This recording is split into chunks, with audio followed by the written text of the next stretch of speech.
Hi everyone, welcome to another mini blog. এই ব্লগটা গতকালের, যদিও অ্যাকচুয়ালি এই কদিন এত বৃষ্টি হচ্ছে না, কোথাও যাওয়াই হচ্ছে না, খুব একটা বেরোইও না। যদিও কালকে হঠাৎ মনে হলো যাই একটা সিনেমা দেখে আসি, আর বাংলা সিনেমা দেখতে যেতেই ইচ্ছা করছিল।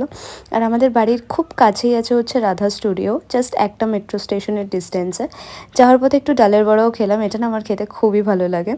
আমরা গেছিলাম হচ্ছে অভিমান বলে মুভিটা দেখতে, যেটার রেটিং বেশ ভালোই ছিল, 8.2 মতো। একটু আগেই পৌঁছে গেছিলাম, তাই বাইরে থেকে ফুচকা খেলাম, একদম স্টুডিওর বাইরেই এই ফুচকা কাকুটার দোকান। বেশ আশা নিয়ে গেছিলাম মুভিটা দেখতে, বাট আমার মুভিটা অনেস্টলি একদমই ভালো লাগেনি। এটা আমার পার্সোনাল পার্সপেক্টিভ থেকে আমি বলছি। এনিওয়ে, বেশি বেশি কিছু বলবো না মুভিটা নিয়ে আমি।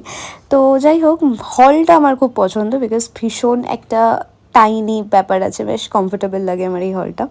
বেরিয়ে দেখলাম আবার ঝিরিঝিরি বৃষ্টি পড়ছে, সারাদিনই বৃষ্টি পড়ছিল, বাট ওয়েদারটা কিন্তু বেশ ভালো ছিল। তারপর অটো ধরে আর কি বাড়ির দিকে হাঁটা মারলাম, আর রাত হয়ে গেছিলো অনেক, তাই কালকে আর ব্লগটা ছাড়া হয়নি, আজকে ছাড়ছি। টাটা।